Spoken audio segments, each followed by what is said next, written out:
That should most certainly qualify for some grant money.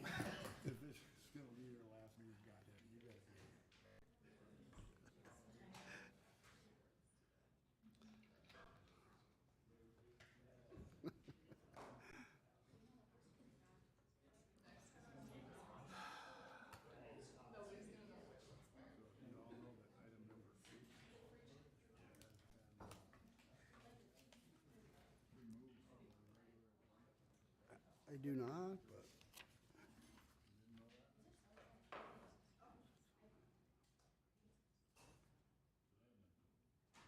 but. It's scratched out, so.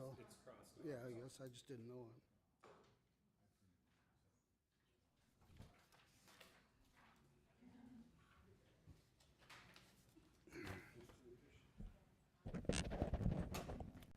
Good evening, ladies and gentlemen. Welcome to the Monday, June 20th West Fargo City Commission meeting. I'd ask everybody in the crowd to please silence their phones, and then I'd like to ask you to please join me in a Pledge of Allegiance. Thank you. I pledge allegiance to the flag of the United States of America and to the republic for which it stands, one nation, under God, indivisible, with liberty and justice for all.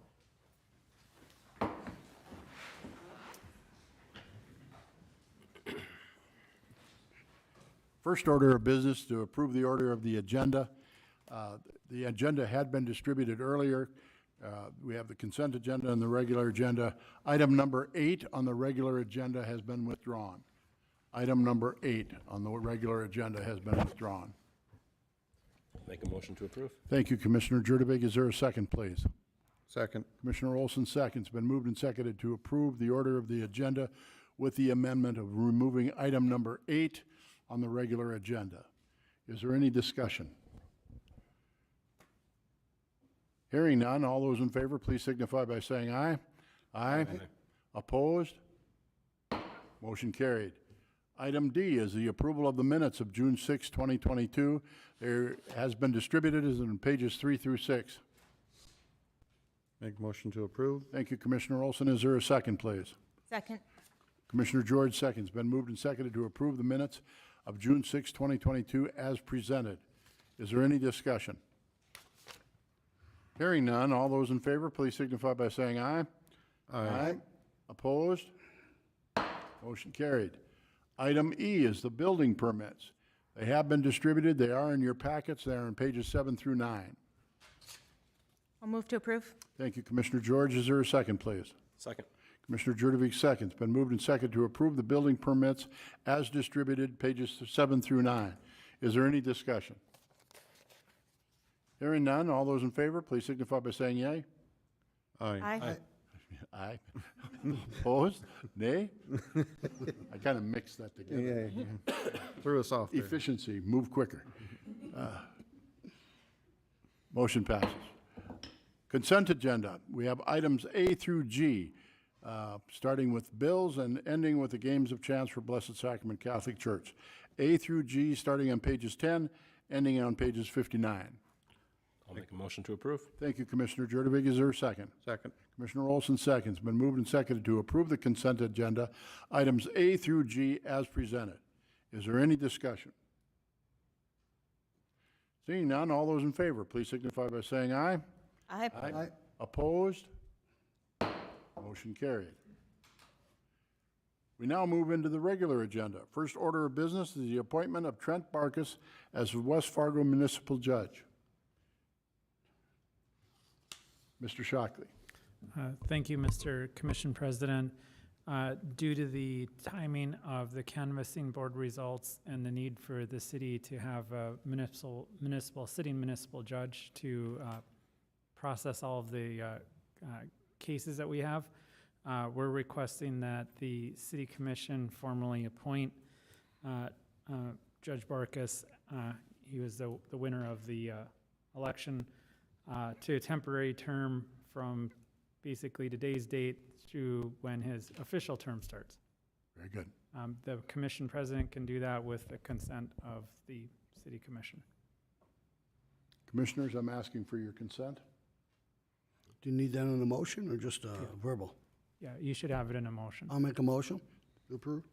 Commissioner Sivan moved, Commissioner Jurdevich seconds to approve the appointment of Trent Barkus temporarily as the West Fargo Municipal Judge until the time that the canvassing board meets to finalize the election.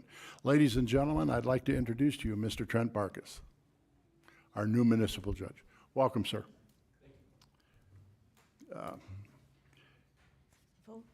We haven't finished the, all those in favor, please signify by saying aye. Aye. Opposed? Motion carried. I have so many notes written on my agenda up here this evening, I'm confusing myself. My apologies to all of you. Item number 2 is a public safety sales tax ballot and ordinance. It's on pages 60 to 64. We're going to call on Mr. Shockley first to discuss the language as it's presented, and we have one request thus far from a person from the audience to speak to the item 2. Mr. Shockley?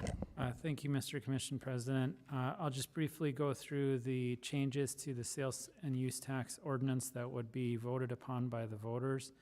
As we discussed at last City Commission meeting, this is a proposed increase of 0.5% to the sales tax.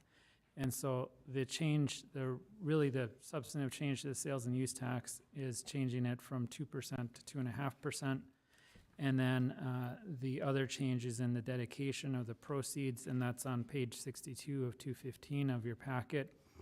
And under the new ordinance, you would be dedicating, you would continue the dedication to economic and job development of a 0.5 cent. A 1.5 cent would continue to go to dedicated to infrastructure and improvements, and then the new 0.5 cent would be dedicated to police and fire operations, equipment, and buildings.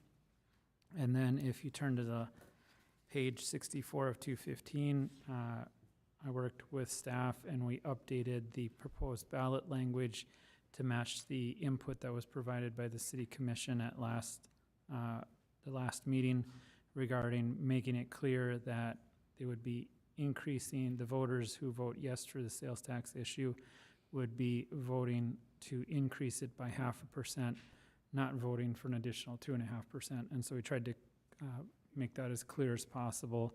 That's in your packet.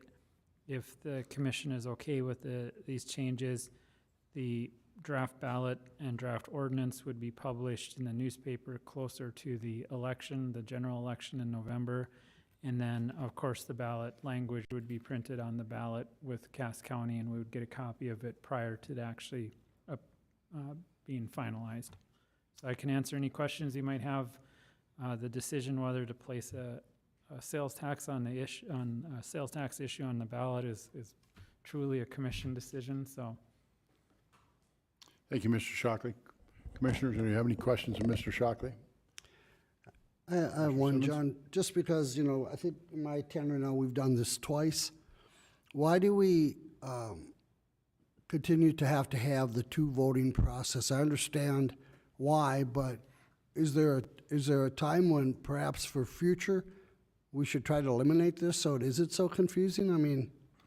Yeah, it's a great question, Commissioner Simmons. So it's because of the way our charter is drafted. Our charter specifically provides the maximum amount of sales tax that can be collected.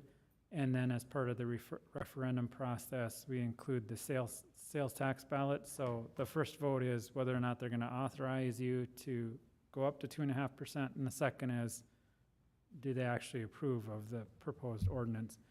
In the future, we could certainly go back and propose a ordinance change or a charter change to clean that up. I just remember both times we've done this over the years, it's been difficult because it's so confusing, and I'm looking to the future, not necessarily on this one, but I really think we should clean this up so it should be a simple one-question ballot in the future, not this two-question, because it is very confusing. And if I don't know it, the citizens, I'm sorry, sure don't know it either. With the time frame that we have now before the election in November, John, is that a possibility? Yeah, we could put together some proposed language. I'm thinking we should. Because it's procedural anyway. Really, it's nothing that's going to change the effect of what we do, but it makes it harder to me anyway for a citizen to understand they got to vote twice and it's in the same issue. It's hard enough to get a yes vote in North Dakota, period, let alone two. So I would recommend that we try to clean it up and get it into one vote. Okay, I can bring back some proposed language. We have at the- consensus on that. Everybody's nodding their head. So Yeah, if I you would agree. I think the language is so much better than the first draft, so I really appreciate the changes, and I agree with Commissioner Simmons on making it one. Because usually the ordinances are approved by the commission, but in this case, we're asking the citizens to also to amend the ordinance along with the charter. Two separate votes, so that's where it gets a little confusing. Right, but if we could clean that up and make it, since we do the one anyway, and just make it for the one vote, I just think it'd be a lot easier. And again, not just for this one, but for future, we know, you know, for future votes. Because I remember very well, we went through this the last time, and it was so confusing for the voters. They're gonna be asking you questions all the time. Why do we have to do the two, you know? Because one could fail and the other one could be approved.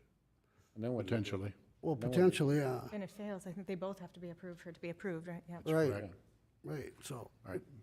Any other questions for Mr. Shockley or comments, suggestions? Not? We have a gentleman in the audience that'd like to address this issue. I'd like to introduce to you Mr. Paul Dietrich, Industrial Builders.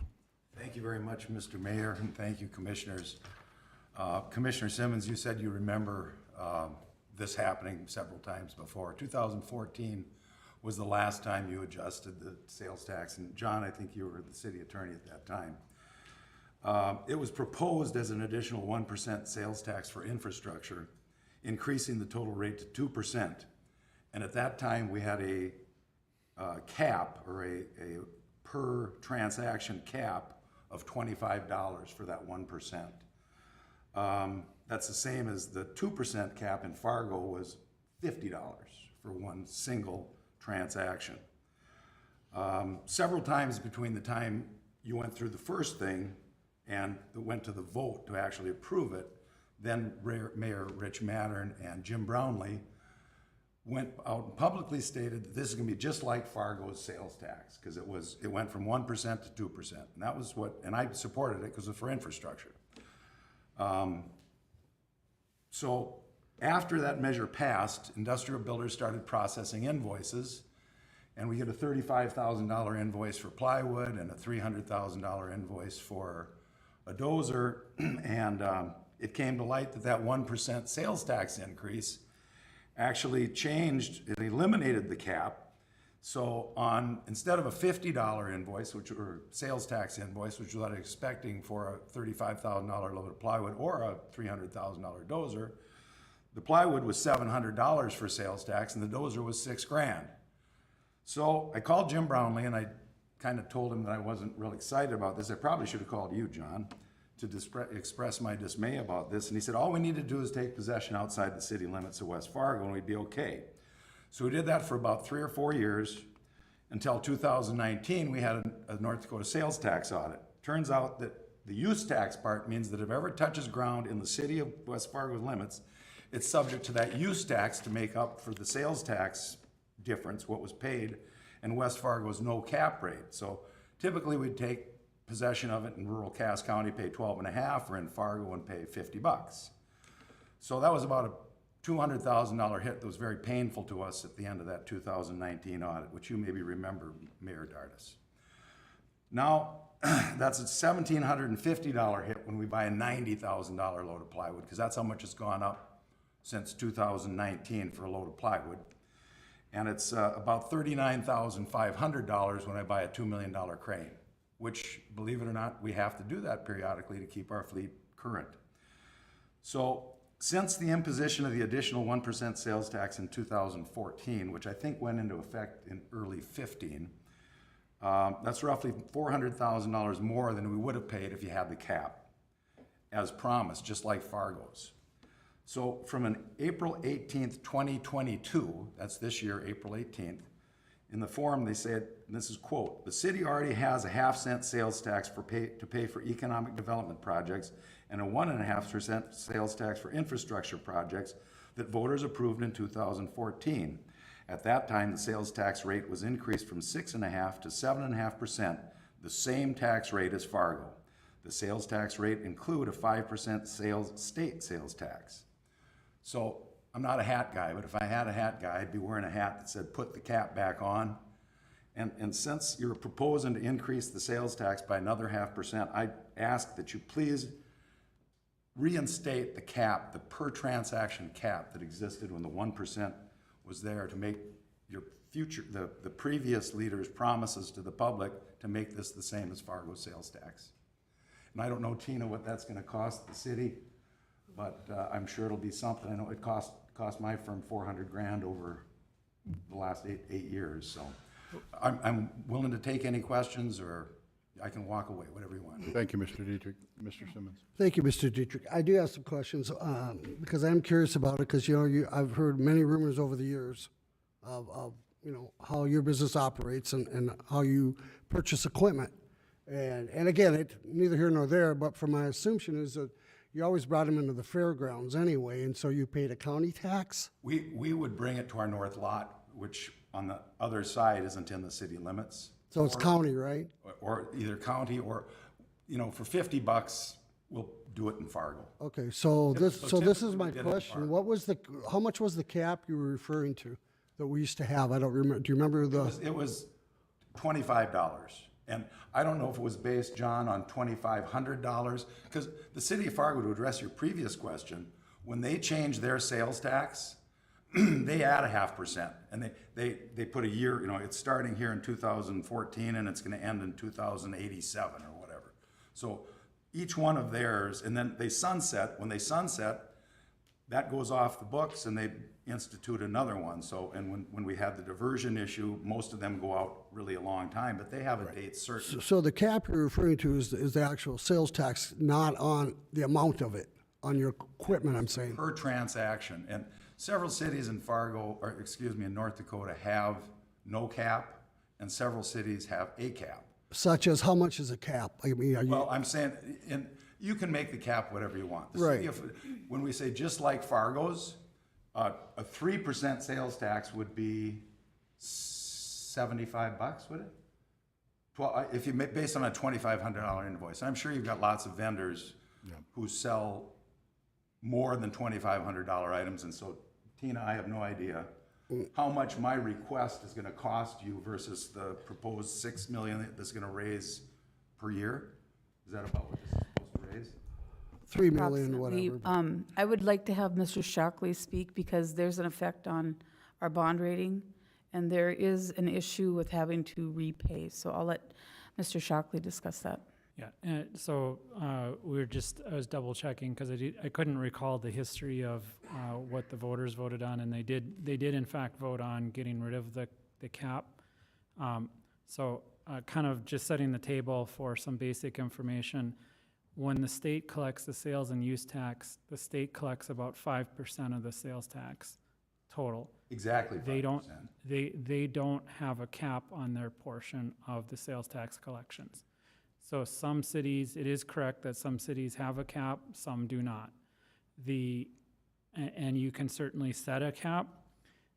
One of the disadvantages to a cap that I'd mentioned before was I have at least one city that has a cap, and you don't know when the rebates are going to be applied for. And so oftentimes the point of sale occurs 3, 4, 6, 8 months prior to the rebate being occurring. And so the rebate, the city or the state will just deduct it out of or set off from what the city is receiving. And in that one case of that city, it was a $6 million set off, and they lost their sales tax for 3 or 4 months and weren't able to pay their bond. So there are financial risks to doing that. Obviously that's a policy decision for the city, but just want to make sure you go in with your eyes wide open that is a risk.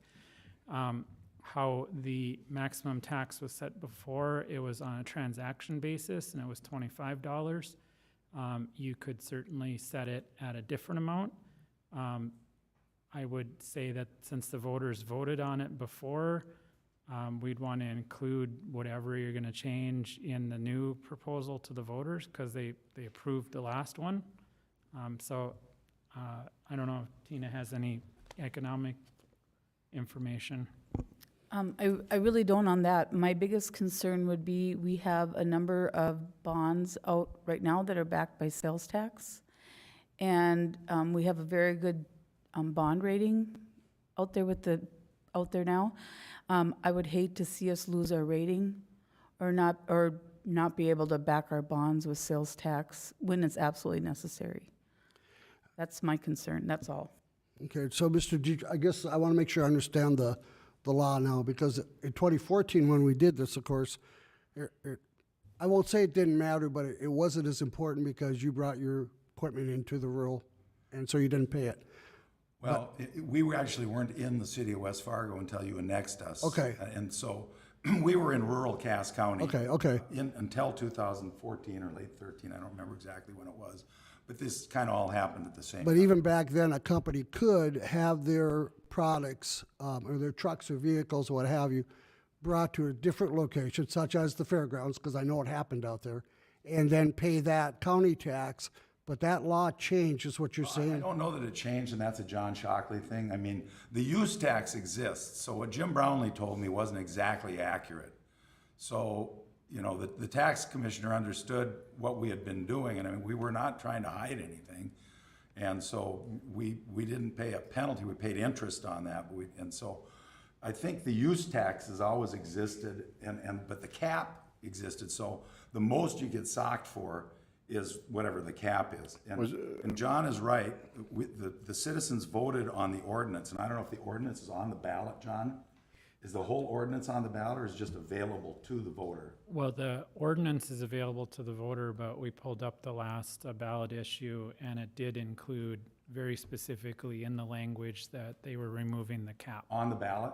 on the ballot. Okay, see, I'm not a West Fargo voter, so what the mayor and the city manager, what are you again, Tina? The city administrator told me was different than what was on the ballot.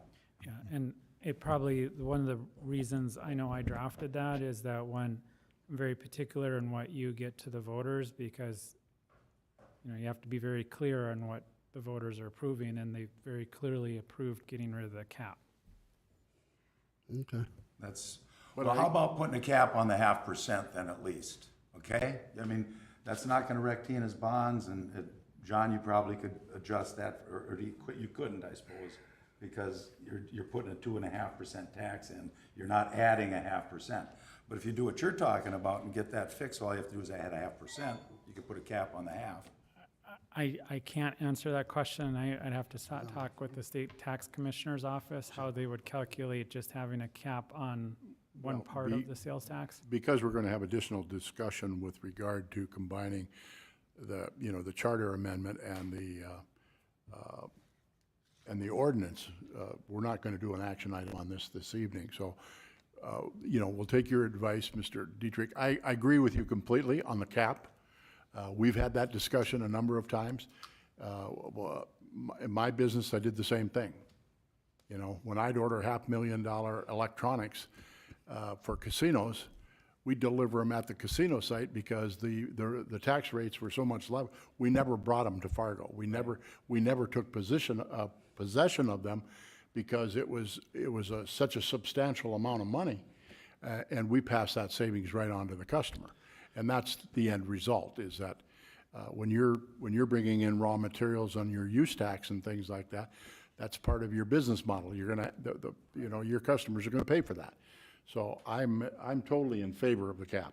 I'll tell you that straight up, folks. I think that because it was voted on, Mayor, by the people, though, it's going to have to go back to the people. Yes, sir. And I don't think that this is the time to do that during this. I think that that's something maybe after this vote, whether approve or not, then we go back and say, well, do you want to put a cap? Because I think if we try to do that now, Mr. Dietrich, it's going to get very confusing.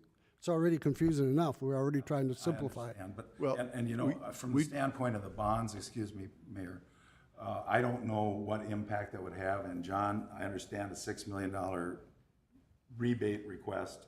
If that thing ever, and here's an interesting part of this.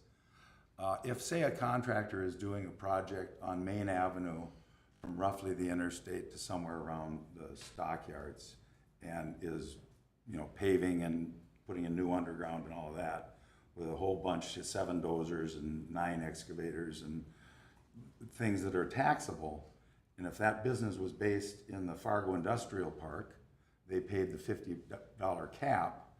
Theoretically, according to the way your ordinance is, when they move onto that Main Avenue project, they should pay on the current value of all of that equipment, the 2% that they didn't pay the cap on. Which I know that the tax commissioner doesn't necessarily go after that, but if you read the law, the letter of the law, they could. It would depend upon if they're buying, like the equipment, like if they're installing it, like, I'm talking about the dozers and the excavators. They are on the property, they're on the west, that's a part of your use tax law, which we discussed, so, and that, well, I think it would depend upon, like, if it's a business, not to get too technical, but if the business this is is buying really it. off topic. Yeah, if it, Yeah. So this will be on the agenda again, and we certainly invite you to come back if you have some I'm willing to, additional information. anything on, off, in front of the crowd or individually.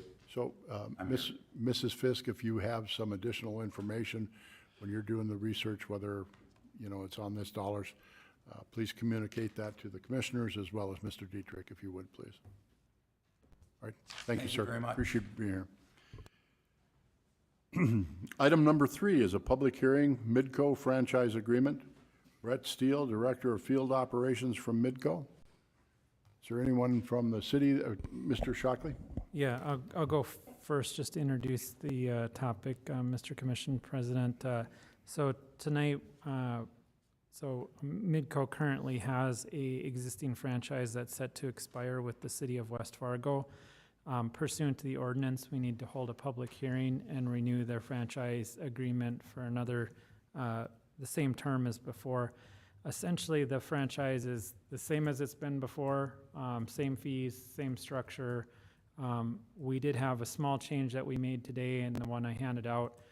There was a change in federal regulations regarding how you calculate the fees for equipment that the city gets for public broadcasting services.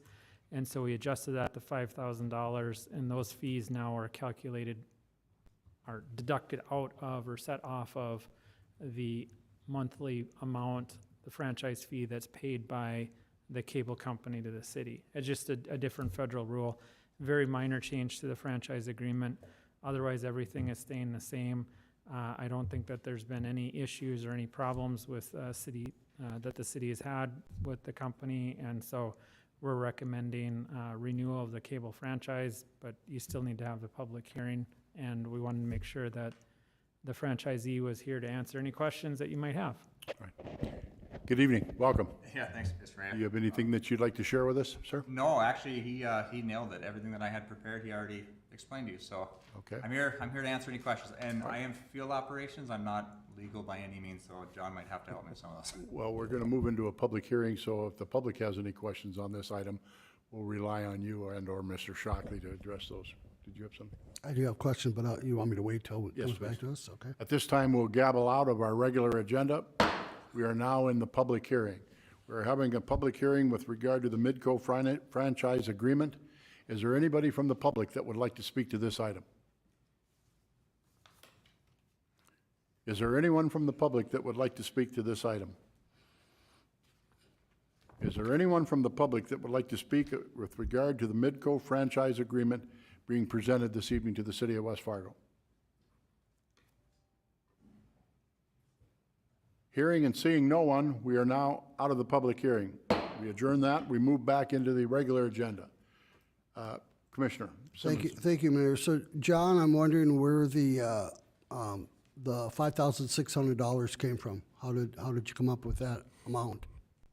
That came out of actually the prior franchise agreement, and that was the amount of equipment from time to time that we need for the local cable. So it's the same amount that was in place how many years ago? 15 years. How many? 15 years ago. So we haven't upped that price at all? That Well, doesn't, they're providing more, they also have to provide free, like, access points to all of the city hall buildings, and so they're providing more of those. And I don't know if we actually need any additional equipment, so it's available upon, like, reimbursement. In addition, we have more than one cable company now, so we'll be asking for the same sums from the other cable company. So I guess from staff standpoint, the amount was fine because we're actually getting more because we have more cable companies. But we pay for our cable, correct? It's not free. We pay for that. It's actually down. on Access this service, when he pardon? passed out. It's down actually on this paper when he passed out from 5,600 to 5,000. Yeah, we actually don't pay for the basic cable services for city places. I'm just trying to grasp how it can be the same price. And keep in mind, the more that you spend out of that, the more comes out of the franchise fee. So even if you increased it and don't have a heart attack, if you increased it to $5 million, it wouldn't do any good because it comes out of the franchise fee. Okay, so, They changed the federal rule, so you could put whatever number you wanted on there, and it doesn't really help us. well, I'd like a higher number then, if it's that easy, John. 'Cause I understand, that's as long as it just popped out at me like, after 15 years, it doesn't seem to make sense, but that's fine. So I hope this makes sense, but I think the max, the FCC ordinance or the change is a max of 5% that we would pay back. So with your 3% franchise free fees, plus any additional free services that we provide, that's all included in that. So if that exceeds 5%, that's where I think John's trying to explain that $5,000 may be a moot point at that point. Commissioners, any additional questions? I'm sorry, I just got one, just so I understand that right, because I think Tina said this. So wherever we have cable TV in the city hall, in the fire department, we don't pay for that. No, and they've actually added some of our new areas, the lights, the Yeah, and we POWMA don't- there's no Plaza. fee for that. Not for Okay. regular cable. Okay. Basic cable. Okay, Make motion to approve. thank you, Commissioner Olson has moved. Is there a second? Second. Commissioner Jurdovic seconds. It's been moved and seconded to approve the Midco franchise agreement as presented by Mr. Steele this evening. Is there any further discussion? Hearing none, all those in favor, please signify by saying aye. Aye. Opposed? Motion carried. Thank you, Mr. Steele. Item number 4, screening on the south side of City Hall parking lot. Mr. Dwayne Hanson. Good evening. Mr. Mayor, Commissioners, Dwayne Hanson, 407 7th Street East. I was here a couple of weeks ago. I've requested that we remove the bushes on the parking lot between the parking lot and my property, because I've kind of seen their better day, and put in a permanent fencing. So your request was that I go visit with my neighbors, which is the gentleman who lives directly to the east of me. I did do that. He's also a city employee and law enforcement. He is all in favor. In fact, he would be very happy if we could put up a little more privacy there for when he's in his backyard with family, and especially things like that. People right next to him, which is still have some parking lot attached to them, they are definitely in favor of it also. And so I got the people that it affects, or at least with that board of the parking lot, all on board. Have we checked on how many lineal feet that is, Tina? Actually, I did get a hold of Tony after hearing from Dwayne, and he estimated, depending on whether we did PVC fencing or Trex fencing, he said PVC is easier to maintain. Trex fencing, which we have out there now, is great, but it fades. So, and those were his comments. But he said to do the length of the parking lot would be between $15,000 for PVC and $30,000 for Trex. So help me with this, Mr. Hanson. Is the fence going to go inside of the existing tree buffer that we have, or the trees all would come out? Trees go, Okay. I know that it's at your property, it's certainly that way. I think they would, I think they would at Ryan's property too, and All also right. at Bob's. Like I said, His are some there, some not. It's the same problem I've got. okay.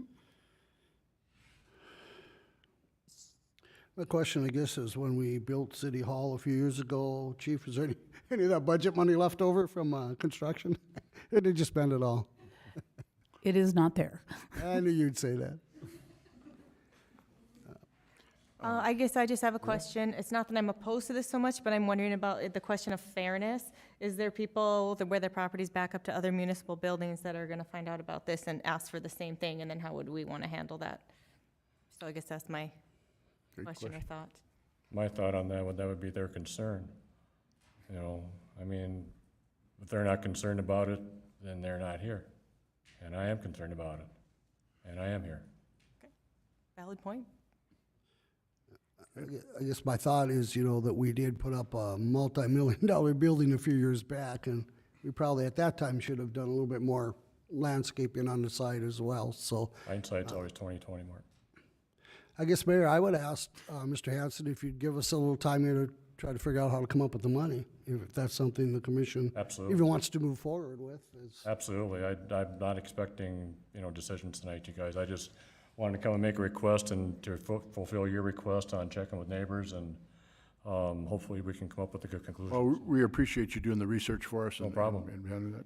So if that's acceptable, Works for me. we'll visit with finance and where we're at. Thank you, Sounds Mr. great. Hanson. Thanks, you guys. Have a good evening. You bet. You too. Item number 5 is a grant approval for conditional use of firearms within the city of West Fargo. It would appear that Chief Otterness is turning us back into the Old West. Well, thank you, Commission President Dardis and Commissioners. Not quite so. I think this will all make sense, hopefully in the next couple of minutes, so. If you give me 1 second to get to the proposal. So we were approached by the United States Department of Agriculture requesting permission for them to do wildlife damage control activities within the city. I spoke with our city attorney, John Shockley, a number of times on this issue, and also with the Fargo Police Department because they've got the same agreement in place with the city of Fargo.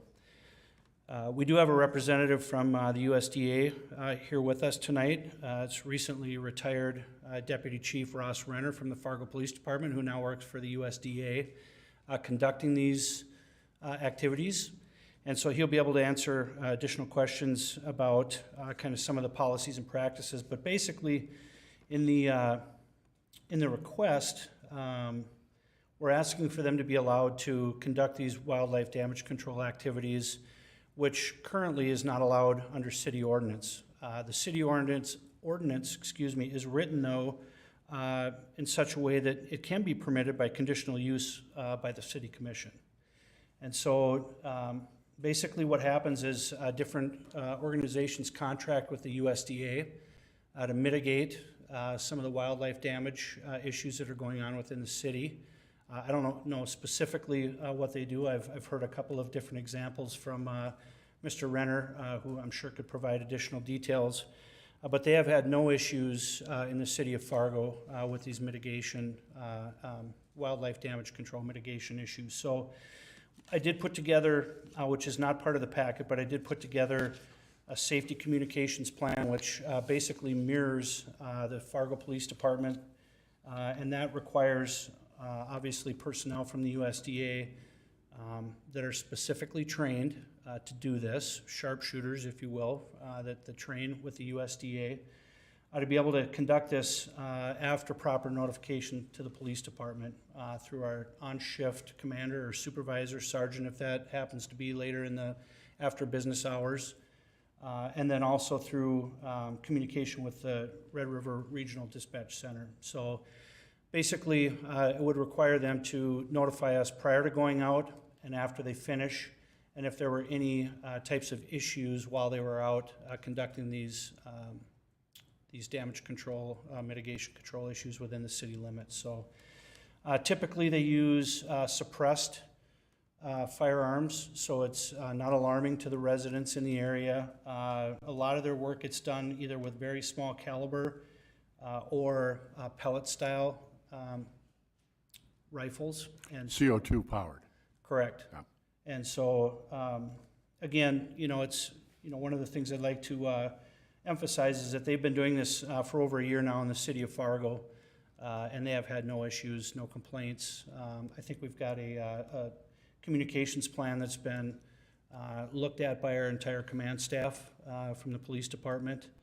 And I know the copy that you've got before you has a sunset on December 31st of 2022. But in talking with our city attorney, John Shockley, my recommendation would be, if you approve this, is that we allow this activity to be on an ongoing basis until and unless it becomes an issue within the city. And that would come back before you, obviously, to provide that information to allow you to make updated decisions on it. So that's basically the proposal in a nutshell, and I'm happy to answer any questions that you might have, or if you've got specific questions for Mr. Renner, he's here in the audience as well. Commissioners? Commissioner George. Okay, so I said you maybe don't know specifics, but I'm just wondering maybe what you do know. I mean, when you're talking about damage, I mean, the severity of the damage, has there been a lot of it? Are we talking about rats and mice, or are we talking about raccoons? Is the small caliber rifle, are they killing the animals? Could you not do a catch and release type of thing instead? So those are my questions. I think I'll defer to Mr. Renner for more of the specifics about the activities. Good evening. Mayor, Commissioners. My name is Ross Renner. I'm with the USDA Wildlife Services Program. As Chief Auditor has said, USDA Wildlife Services conducts operations in cities throughout the United States, and they've been doing these operations for numbers of years, tens of 20s of years. To specifically answer your questions, when you talk about what we're dealing with primarily, it deals with, we contract with entities within the city that are required more or less to have some sort of mitigation program in place. So in particular in West Fargo, we have one contract with a company here that has problems with raccoons, woodchucks, feral pigeons, and other things like that that they're required to mitigate under their contracts with other entities. So generally what we'll do is we try to use those tactics that are the most effective. And in some cases that, we're not able to trap things because it just doesn't work. An example of that is pigeons. Pigeons are very difficult to trap. And in those cases where we'd be requesting to use most likely pellet guns and things like that within the city. So what's the worst damage a pigeon is going to do, though? Poop on things and build nests? I mean, what kind of damage are we talking about? They do quite a bit of damage, actually. When you have hundreds of them, 1 to 200, 300. There's another place within the metro that we've dealt with where there's 400 to 500 pigeons, and they do create quite a mess. And because of the, the disease that can be spread through that, some of these places are required to do something with that. And that's when they call the USDA. Thank you. Commissioners, any additional questions of Mr. Renner? Commissioner Olson. Well, you say you contract with different entities, so you wouldn't be out patrolling like the riverbanks in people's backyards and looking for beavers or coons or different things like that, right? We don't go anywhere unless we have signed agreements with people. Okay.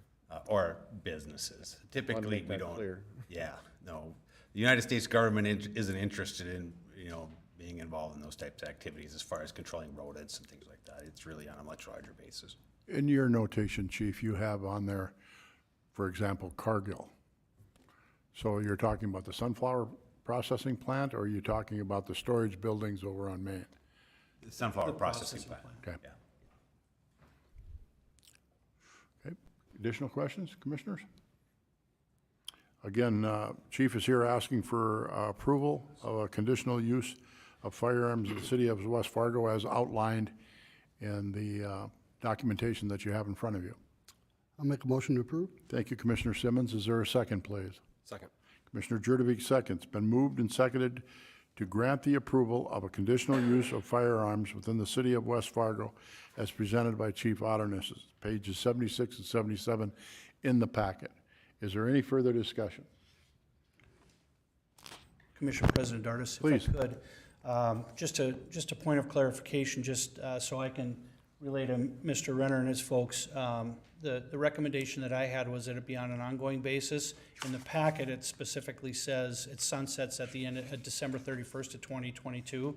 Just wanted to clarify to make sure that Commission was okay with this being on an ongoing basis, so they don't have to come back in front of the commission at the end of the year to ask permission. Point well to continue. taken. Second, approve, it's okay? Yep.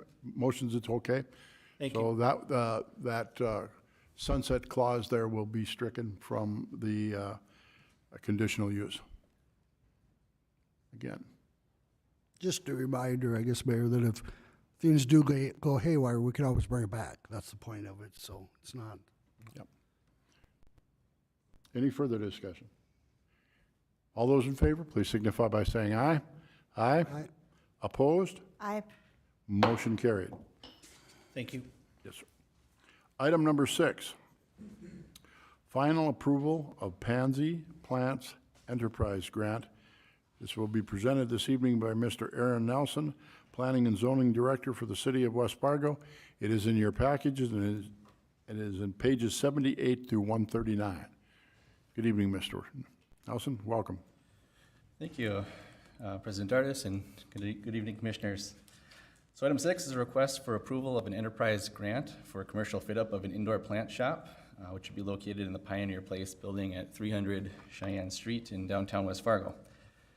Just as a refresher, a reminder, the Enterprise Grant Program is intended to utilize public incentive funds to leverage private investment for improvement to commercial property within the downtown area. Grant funds are to be used to reimburse 50% of eligible capital expenses, up to a maximum reimbursement of $75,000.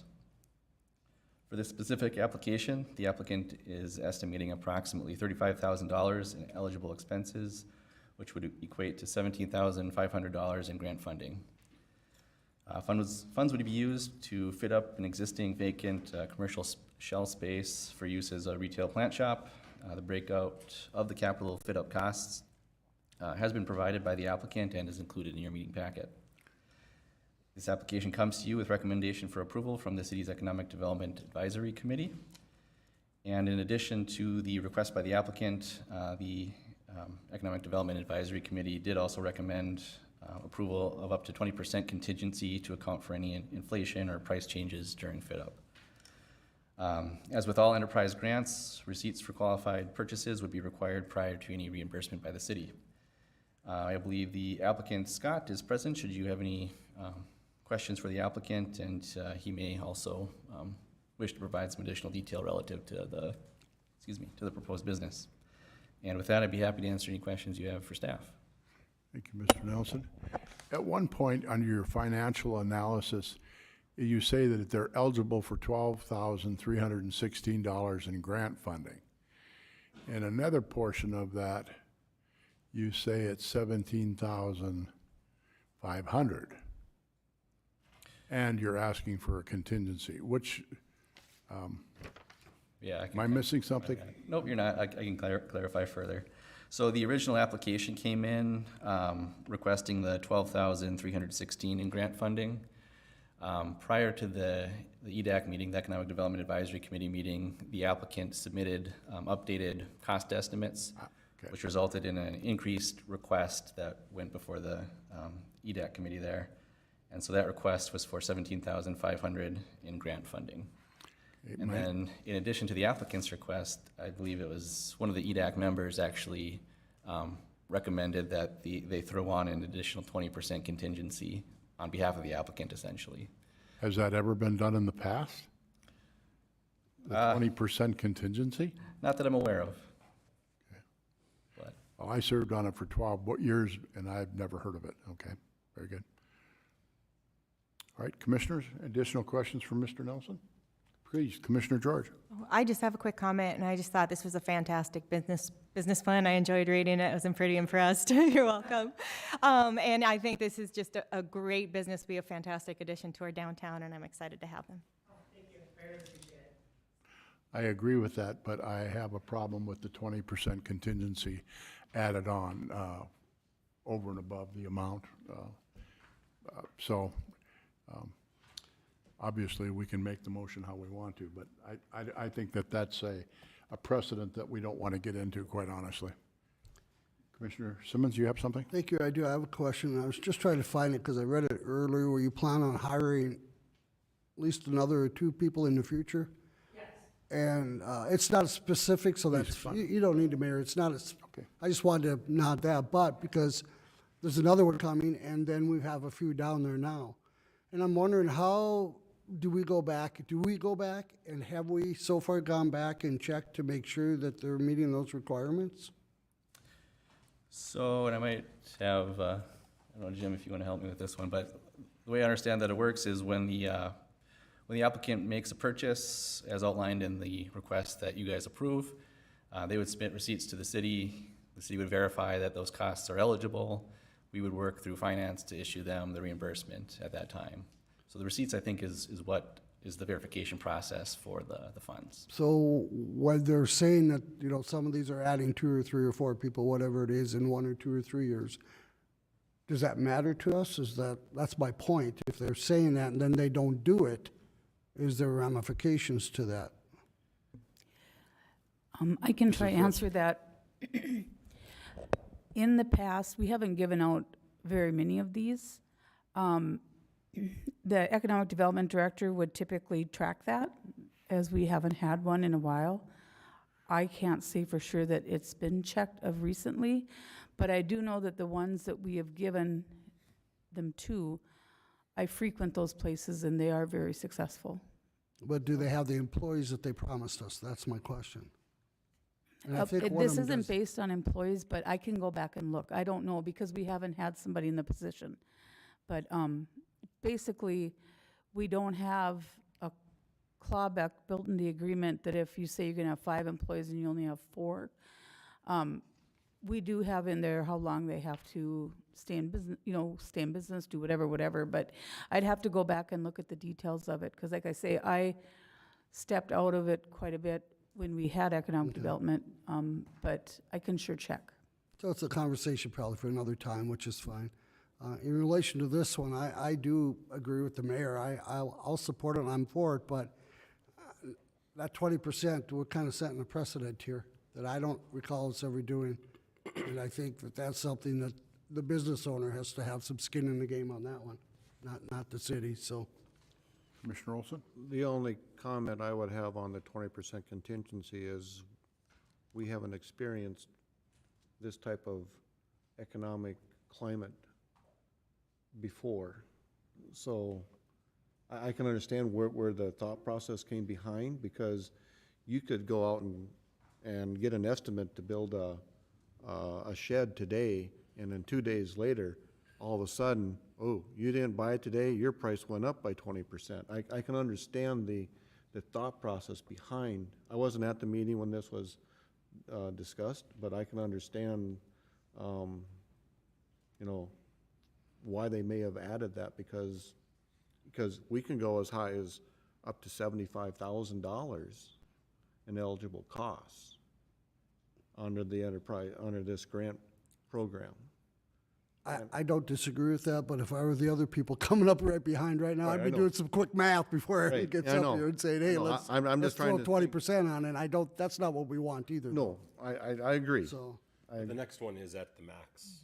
anyway, so it doesn't matter Right. anyway, so, So, okay. so Yeah. it's a little bit, I can understand why the EDAC may have put that in there, What's your thought? because we haven't dealt with this type of economic climate before. Okay. Any additional questions, commissioners? I would make a motion to approve. Would you clarify the dollar amount, please, Commissioner Jurdovic? I think, given the fact of the ask, and to be, let me ask one question before I clarify, Please. if that's okay. The 20% would only match the increase of their spend too, correct? So I don't believe that was specifically clarified by the EDAC membership when they made that motion, so That's not the way I read kind it. of leave it up to you on how you want to do that. Commissioner Jervig, just to interject here, the grant is required to have a complete match, dollar for dollar. So if they came in $500 under, they would get, their half would be equivalent to what they spent. So it is what they spend, So they have to match that as well, so it's not just the city. Right. correct? And they have a list of items that qualify under the grant. And so it's not like they can say, well, I want to go buy this and spend that extra whatever money. That's not how it works, and they're fully aware of that, I'm sure. Then with that clarification, I'm okay with the 20%. So the motion is to approve the Pansy Plants Enterprise Grant for $17,500 with a 20% contingency. Correct? Correct. Second? Is there a Second. second? Second. Commissioner George seconds. Been moved and seconded. Again, for the approval of Pansy Plants Enterprise Grant for the dollar amount of $17,500 with a 20% contingency. Is there any further discussion? Hearing none. All those in favor, please signify by saying aye. Aye. Aye. Opposed? Aye. Motion carried. Item number 7, the final approval of Sasufab LLC Enterprise Grant. I'm murdering that, I'm confident. They're waving at me, so they think I did all right. Mr. Aaron Nelson, Planning and Zoning Director, City of West Fargo, pages 140 through 175 in your packet. So item 7 is also a request for approval of an enterprise grant this is for the renovation and commercial fit-up of a motorsports business to be located at an existing building at 113 Main Avenue West in downtown West Fargo. So that would be this building right here, just west of First Street on the frontage road off Main Avenue on the south side there, just to give you some frame of reference. The applicant is estimating approximately $264,542 in eligible expenses, which would qualify them for the maximum amount of $75,000 in grant funding. Funds would be used for exterior remodel work, focusing on a facelift to the front of the building, as well as interior remodel and fit up for the motorsports business. A breakout of the capital fit up costs is included in your meeting packet. This application comes to you with recommendation for approval from the city's Economic Development Advisory Committee, and the applicant, Joseph, is present should you have any questions for the applicant, and you may wish to also provide some additional details relative to the business. And with that, I'd be happy to answer any questions you have for staff. Thank you, Mr. Nelson. Questions? Just Commissioner Juder. Just a comment. I mean, I think it's a lot of money, but I think it's a great use of this program to provide that facelift to a building that I think needs it. So. Hopefully it's the start of a lot of good things in that specific area. Any other questions, Mr. Nelson, from the commission? Just for Commissioner clarification on this, because some of the work has already started, the way I understand. I'm just curious how that works in with our enterprise grant application. Can there be already construction started before the application gets approved? Yeah, that's a good question. So there are some photos included in your packet here. Some of the renovation work has started. Any costs that have already been spent are not eligible for this. So all the cost lists included here would be for work to be done in the future if approved. I believe it was owner doing the demo. Is that not correct? As I read it? Yeah, I think they're doing some of it themselves, yeah. I just wanted that clarified. Yep, good point. Thank you, Commissioner. Additional questions? Mr. Nelson? Just the correct Please. pronunciation. Sisu CSU. Fab. We are going to be changing the forward-facing name to Sisu Motorsports in the future. Okay. I'll make a motion to approve, Mayor. Thank you, Commissioner Simmons. Is there a second, please? Second. Commissioner Olson seconds. Been moved and seconded to approve Sisu Fab LLC Enterprise Grant for the amount of $75,000. Is there any discussion? All those in favor, please signify by saying aye. Aye. Opposed? Motion carried. Welcome to West Fargo.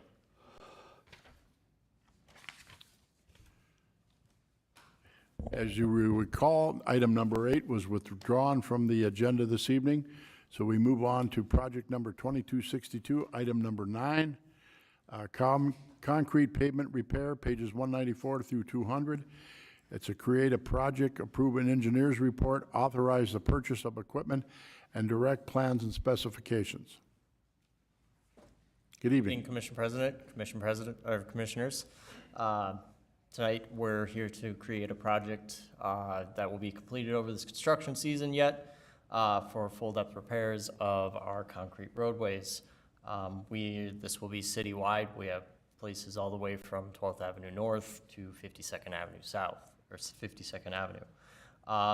We've done similar projects in 2020 and 2021. These are just kind of a routine maintenance project where we have a contractor come in, fix broken panels, repair any issues.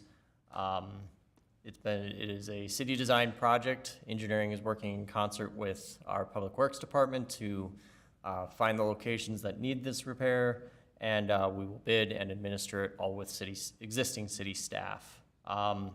We're requesting $650,000 or that is the estimate of the work. This was included in the 2022 CIP with a $1.1 million budget, and this would all come from the capital improvement sales tax. Within this project, we are also requesting a foam trailer and equipment for future versions of this project. We will be working to continue doing these projects every year because, again, days like today show that the pavement takes a lot of abuse from our environment. So this will allow for city forces to do additional work ahead of contractors, thereby lowering costs. Matt Anvik can answer any further questions on the equipment purchase. It was included in the CIP with this project, so we are asking for both of these at this time. Commissioner George? Just a quick question, what is foam jacking? I'll let our Public Works Director explain that. Good evening, Commissioner President, Commissioners. Thank you, Commissioner. That's a good segue for us to come, or for me to step in on this one. Foam jacking, you might have heard of sand jacking, mud jacking before. Before, what they do is basically core out a hole in the concrete, like a sidewalk panel or a driveway, and then they'd kind of just pump sand or sludge inside that. Right now, when we've done that in the past, about every 5 to 6 years, we have to almost go back because that'll settle out. Fargo's been using a foam trailer for probably about 5 or 6 years now. Basically, you drill about a 3/4 inch hole in the ground, and then you use the 2-part foam epoxy that goes in there, and they spray it underneath there, and that foam will harden and raise that up, so that it's a polyurethane foam, so it actually just holds for a long time. I mean, it lasts quite a long time. Fargo's been doing it. The trailer we're looking at is the same one that Fargo has, which would be kind of nice going back and forth.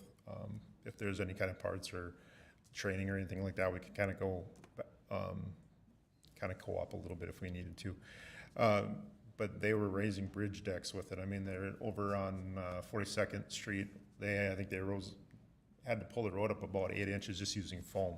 So this is something where we could go through and use, around some of these manholes we got where we have dips, where we can go in and just foam jack a little bit of, try and get that back level where we don't have to do a complete rehab of that roadway. We have over 75 panels in town and sidewalks and bike paths that are holding water right now that we can use this on that. Like Andrew's saying, we'd like to do it annually, so if we're gonna do this as part of a pavement maintenance project, or even these concrete projects like this, we can go back the year before, go through, try and get everything to grade out, and then come back. And the cost of it is gonna keep it a lot lower. I mean, we can do a lot more ourselves than what a contractor would be able to do. Thank you. Thank you, Mr. Anvik. And this was budgeted? It was in this, it was with this, we're kind of using the Lagoon project as a template going forward for some of these, because this is going to be an annual project, kind of what we're doing for seeing through the CIP going forward, where if we had purchased the equipment this year, and then we had budgeted a certain amount for the foam itself, it's a 2-part epoxy, or the foam, that we'd have to just purchase every year as part of a concrete project like this to do that. Okay. Commissioner Simmons? Two questions, Matt. First, I guess I didn't quite get the answer there. Was this all in your budget for 2022? It was not, no. It was not, so it's not in the budget then? No. Okay. We would put it in the CIP as part of. But not in the budget. Gotcha. I don't want to confuse those two because we Right. have enough trouble with The them. improvements in whatever jacking system you do, that was in the budget? The CIP? Well, right now, currently, we can't find anybody to do any of it, so we didn't have any budgeted right now, because we've sat in for quotes and we just can't. But in our work plan, we were going to try and do this. Yeah. Right. originally we would have had something in there. to That do was the point I'm making. Thank you. So my next question is, anytime I look at equipment, Replacement. But to answer your question, in the future, we would need to add staff, but not specific for this. It's just because we're growing and we're running out of people trying we're to, not getting a tornado out here, guys. Anybody watching the weather? it's starting to come down. So I don't know if that answered your question, Commissioner. It does, thank you. Thank you. And just a comment or a question, by having a foam jacking machine like this would, in the long run, save us money by not having to have contractors come in and fix all this or have city staff do it. So like you said, a two-person crew could do it, and it'd just be the cost of the foam that we would buy each year from here on, rather than having to, and be less disruptive for the residents driving through our town, because we wouldn't have to have all these areas of concrete that it need to cure for weeks and things like that, right? Oh, without a doubt it would. I think it was 5 years ago was the last time we had a contractor come in and do some foam jacking for us. They charged $15 a pound for the foam to do it. And that was 5 years ago, so of course got inflation and everything going up. Right now for us to do it would be $3.75 to $4 per pound. So, I mean, that's off of 5 year ago prices, we'd be saving $11 a pound just to do it that way. And Are you counting your labor in there, though? no, that's just the foam Well, yeah, itself. so, but now, So, but that's what they were charging us for the foam itself too. So that was apples to apples when we're comparing. So, but then we also, one of those things where we get calls quite a bit in the spring. This year was really bad because of the wet year, where we have a lot of water that sits in front of people's driveways, dips, different things. We can do that. We have one kind of cul-de-sac that I think the last 3 years he's called. We would have to replace about 65 feet of curb to get that water to flow, but we could go in there and foam jack it for a fraction of the cost and be able to get that down. So this would also help our residents, and especially the ones that have the bird baths, the different ones that are in their front yards that are just kind of an eyesore for them, and we'd be able to help everything drain, especially in wet years. If mosquitoes are breeding in there, different things like that, we'd be able to go in there and help this out a lot faster.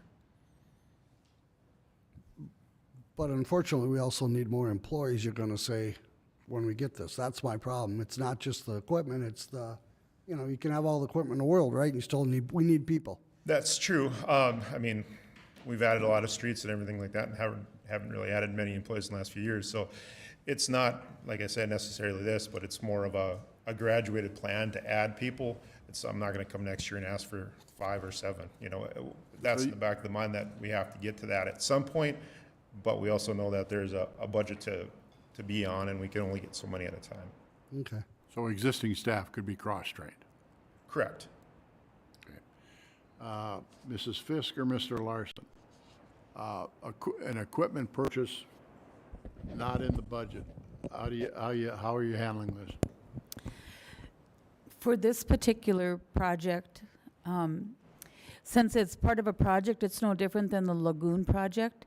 The Lagoon project, he proposed it and said, I'll need this kind of equipment, this kind of staff, and it's all within the project cost. So this would just be part of the project cost, just like other projects that we do, but instead of buying rebar and whatever, he needs this piece of equipment in order to do the project.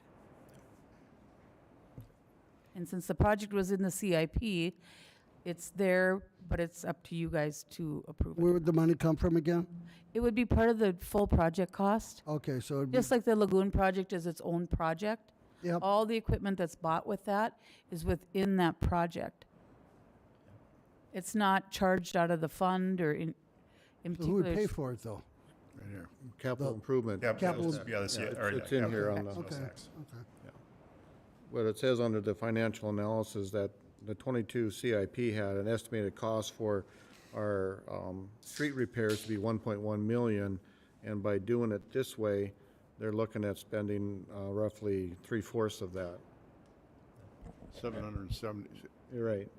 So, and then in the long run, it'll be cheaper in future years to do the same projects, the way I view it.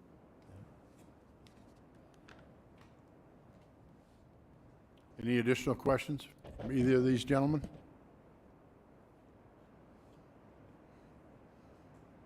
I'll make the motion to create Project 2262. Thank you, Commissioner Olson. Is there a second, please? Second. Commissioner George seconds. Been moved and seconded to move forward on project number 2262, concrete pavement repairs, pages 194 through 200. Create a project, approve an engineer's report, authorize the purchase of equipment, and direct plans and specifications as outlined. Is there any further discussion?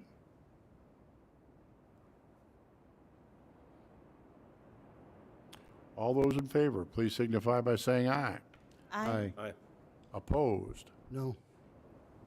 Motion passes on a 4-to-1 vote. Thank you. Item number 10 is a presentation of the West Fargo Public School Library 2021 Annual Report, and introduce Betty Adams, the Library Director. Welcome. Good evening, Commissioners. I hear the rain outside, so I will try to keep this brief. All right.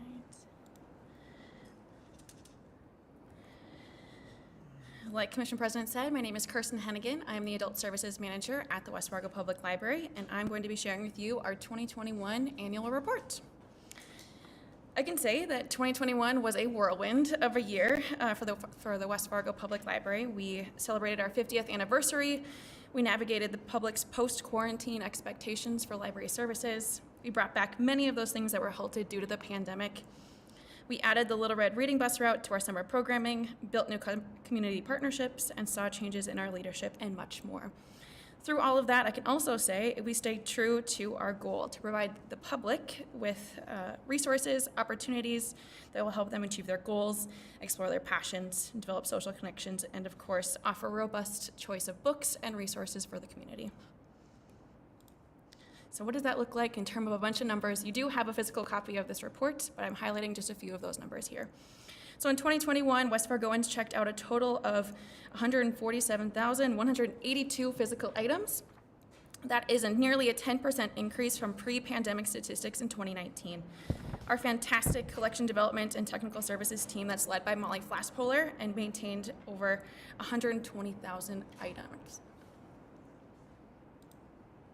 In 2021, the library issued nearly 8,000 new library cards, and over 16,000 people actively use their library cards and access our services. That was up 60% from pre-pandemic numbers as well. We are very close, really, really close to getting 50,000 total visits to the library in 2021. The number in here includes about 5,600 people that visited our pop-up libraries throughout the community. Without that figure, we still reach about 44,000 people at our library. Our fantastic staff served roughly about 150 people per day, even more via phone, social media, and email. Questions were asked to include, of course, looking for books and information, but it's also asking directions to local businesses. It's questions about our other city services and departments within West Fargo. It's seeking tax resources during tax season. That is a heavy public library time of year during tax season, as well as just how to do many of the things that we take for granted, like using our cell phones and a lot of those just basic personal productivity type of things. The library is often the first stop for people that are new to our community. We help our new community members navigate West Fargo as well as the greater FM metro.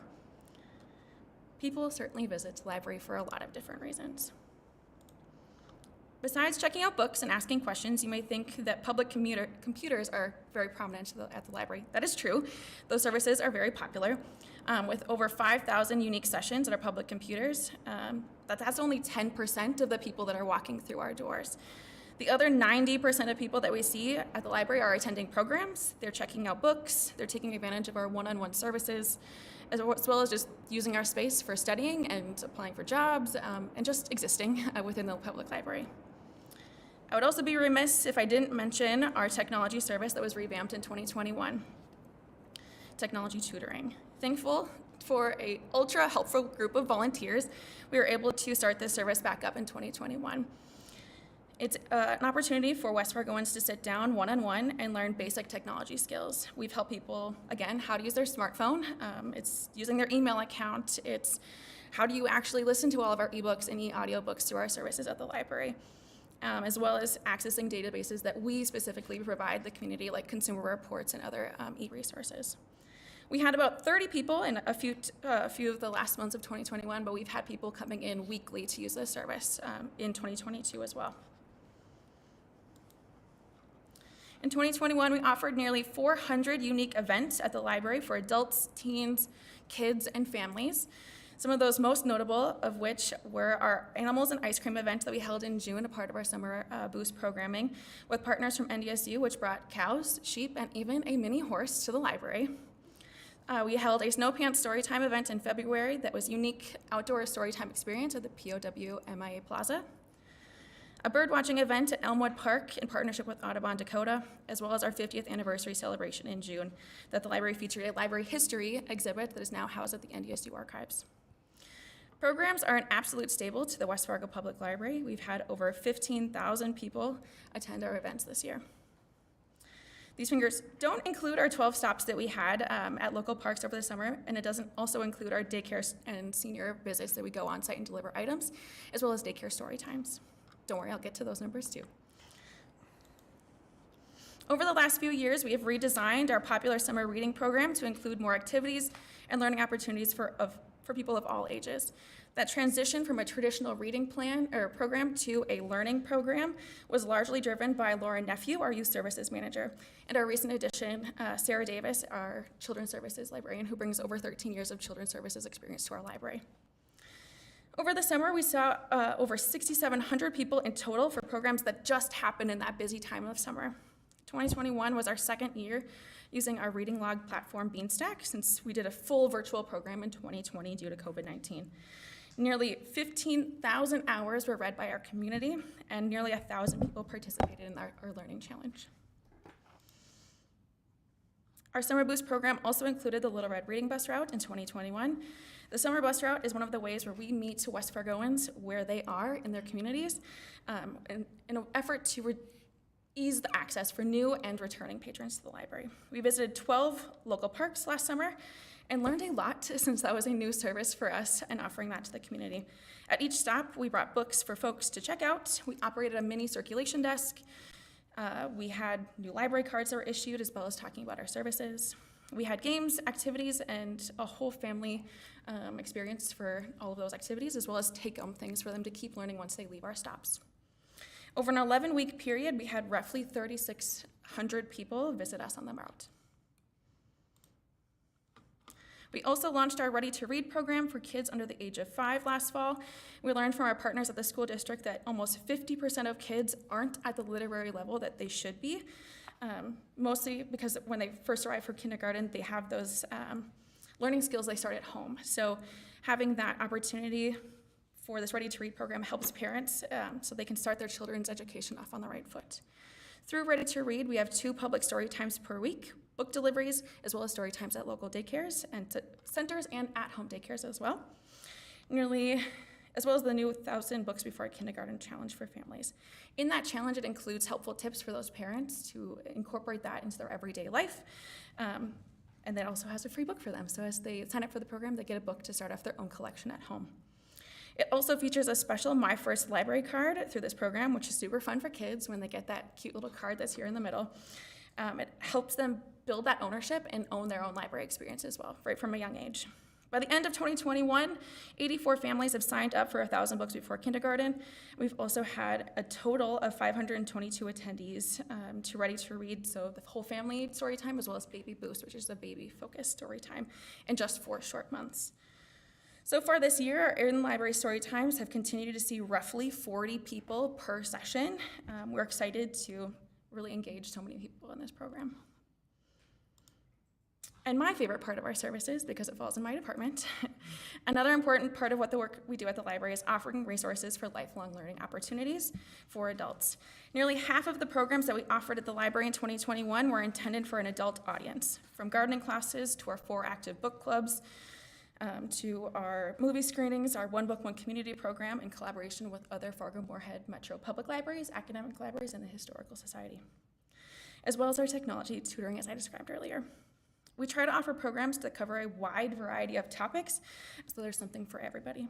We also prioritize serving people who aren't able to visit the library on their own, especially our senior population. We deliver books to 6 different senior sites within the community, which is something we were excited to resume in 2021. Erin is our outreach services assistant. They are a hit with our community, and they have delivered over or nearly 1,000 books within the community. I will pause for questions before I introduce our new director. Commissioners, questions? I just have one. I'm looking at your revenue page you happen to give us. It said your expenditures were about 1.5 million, and your revenue was 1.4. How did you make up the difference? I don't see that. Did you have to take out a reserve, or did you? Sure. For 2021, there are some funds that I don't think we have listed from the Friends of the Library. I do believe we did operate at a deficit for 2021, and I'm sure Jim could provide some more color to that context as well. I do believe that was planned, but now with the addition of the new mills that have been allocated by the commission to the library, that will not be an issue going forward. I do believe that that will no longer be the trend Okay. of the library's budget. Question. Any additional questions for commissioners? All right, congratulations on a good year. We thank you for your time. Lastly here, I will introduce our new director. So we're excited to welcome Betty Adams. She's our new director at the library. She joined our team on Monday of last week. Betty comes to us from Michigan and holds a master's degree in library science from Wayne State University. She previously served as a director at Leanna Hicks Public Library in Inkster, Michigan. She brings a depth of knowledge of a variety of library experiences to West Fargo. I'll let you guys ask any questions of Betty if you'd like. Good evening, Betty. Welcome. Good evening, Commissioners. Thank you very much for having me and welcoming me to the city. I did meet some of you in my time while I was here, and I truly appreciate everything that I've learned from you and giving me that opportunity to help serve your community and now my community. If you have any questions, I am an open book. Welcome. Welcome. Nice Thank to have you very with us. much. Thank you. Absolutely. Get this off of here. Thank you. Item number 11 is a discussion regarding the joint powers agreement with the West Fargo Public School District regarding a P3 development, pages 202 through 215. I'm assuming Mr. Shockley. Thank you, Mr. Commission President, and members of the commission. Tonight, it's a start of a potentially exciting project with the school district. If you look on page 214 of 215 of the packet, right around the West Fargo Sports Arena, there is a number of vacant parcels that are owned by the school district. There are also some parcels that are adjacent to that that are owned by the city. The school district and the city have been having discussions about how can we make that area more dense and more development and kind of utilize some of the synergies that are currently present in the lights and continue that expansion. The West Fargo School District would also like to have another sheet of ice that could be temporarily used during the season. During the off-season, it could be utilized for different types of events and sort of an open space for events. And really the question was how can we make this best work? And as we started thinking about it, we thought, well, the school could and the city could join together, form a committee, and then look to put together a P3 where we'd invite RFPs for the redevelopment of this area. And so the school district would be contributing the land around the area in exchange for this facility that would be operated, owned by the school district, but operated by whoever the P3 vendor would be. And the city would also bring its land to the table in exchange for whatever type of development would be in the RFP. RFP hasn't been drafted yet. Don't really know what this looks like, but everybody sort of thought this is a good idea to really investigate. And so this is the first step in the process to form a joint committee between the school district and the city. It would be comprised of 3 appointees from the city, 3 appointees from the school district. Then those 6 would select the president, who would only break a tie in the event of would only vote in the event of a tie and just preside over the meeting. So weak chairperson with really, that's their only impact. The city would, because under the Century Code, the city has the P3 authority, so the city would be working through the procurement with the support of the committee. So the idea is that we'd put together the RFP, we'd put together the contracts with that committee's input, and then we would go to market to get people to put together what they're proposing that they could do in that area. I don't think there's anything quite set yet, other than people have some really great ideas, and I know Commissioner Simmons has been part of this discussion, so I defer to Commissioner Simmons on any of the big ideas out there. But this is the first step in that process between the school district and the city. The school district has reviewed the agreement, so both parties are good on the agreement. We just need the city commission's approval to go forward with it. And we would recoup our costs through whatever type of development occurs out there, which we don't know what that looks like yet. Please. Thank you, Mayor. I think the biggest thing that got me excited about it, Mandy, I think you'll agree with this, is when we talk about special assessments and land, the school is exempt. So all that property is exempt from property tax. And I know during all the meetings we had, the one thing our citizens talked about the most is getting land back on the tax rolls. And this is exactly, not only would this put this on the tax rolls, but it's huge for development out there to really make something go. It's already fantastic, but I think we can do so much more. And so this is the very beginning. As John mentioned, no committees have been formed. All this is basically simply, we want to talk in good faith with the school district and figure out what to do. Everything else moving forward will come before this commission each and every time we have to make a decision, but it'll be very transparent. This is the very beginning of this process. So I would definitely like to get it rolling. Thank you, Commissioner. Commissioner Jurdovic. So that, at first glance, this seems like a relatively easy decision, but I guess I would like to have some understanding as to the costs. You said a comment at the end of what you said, John, about recouping our costs, but when I read the sentence in here that the city shall be responsible for basically all project costs, including planning, engineering, design, development, construction, cleanup, repair, and land acquisition. I mean, we have put between the TIF at the lights and our underground walkway. I mean, the city's invested $20 million to start development in that part of town. What are we talking in terms of costs? Like, it makes me nervous to approve the first step in something when we have no idea what the financial commitment is. Well, so we would, the first thing is, we don't know what the project looks like. So we don't know what the cost would be. It is really at the planning phase of creating the committee to plan it out. So don't know what the project looks like. There's just really basic ideas of what the school district wants. The city would be part of drafting that RFP, and really the idea is see what the market can provide for development out there. The goal is that the city's costs would really be in potentially the engineering and the administrative fees, and then once you get a developer involved with the P3, it's sort of turned over to them and they initiate the construction. So short answer is we don't know yet, and that's going to be more fully developed by that committee.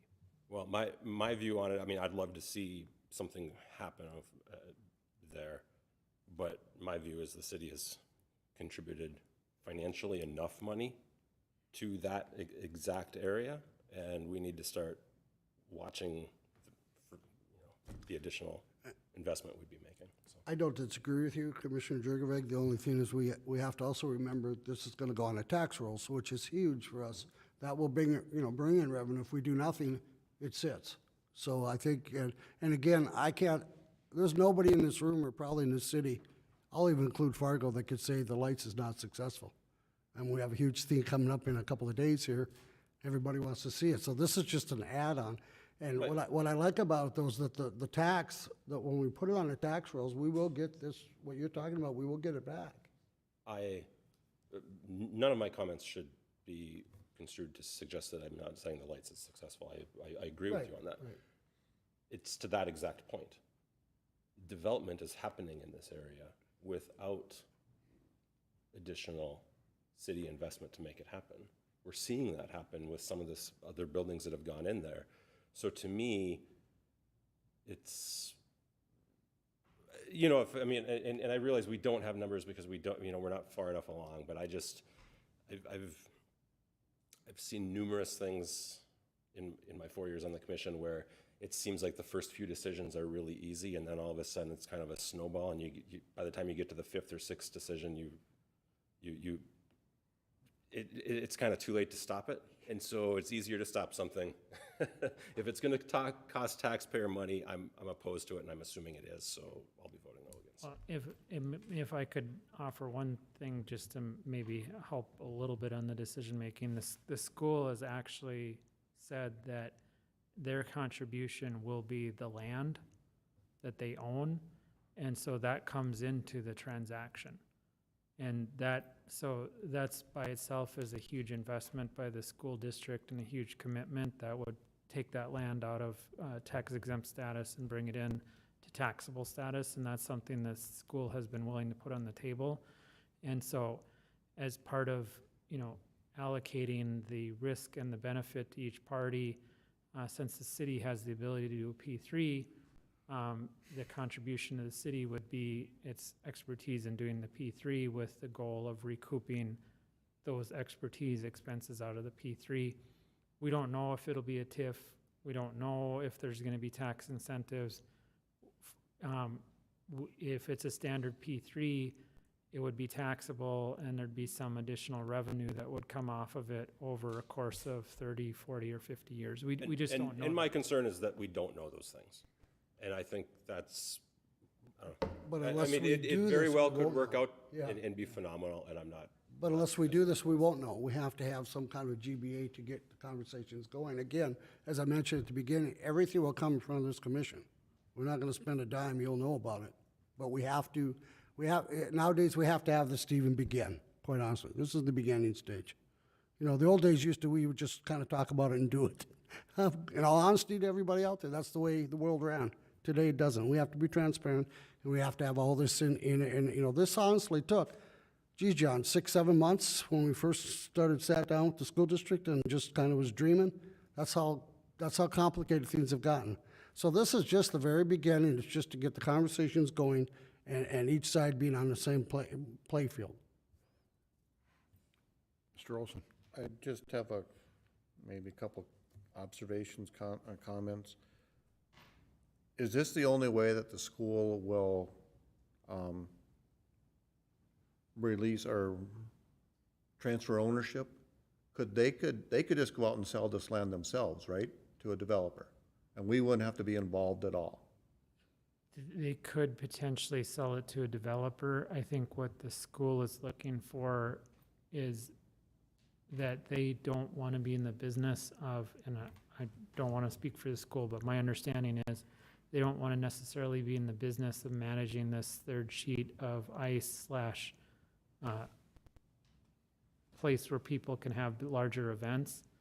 And so they thought there was an opportunity for them in exchange to giving the land, that they would get a facility, and then you would also have the opportunity to use the events at the lights that could potentially flow into this larger space.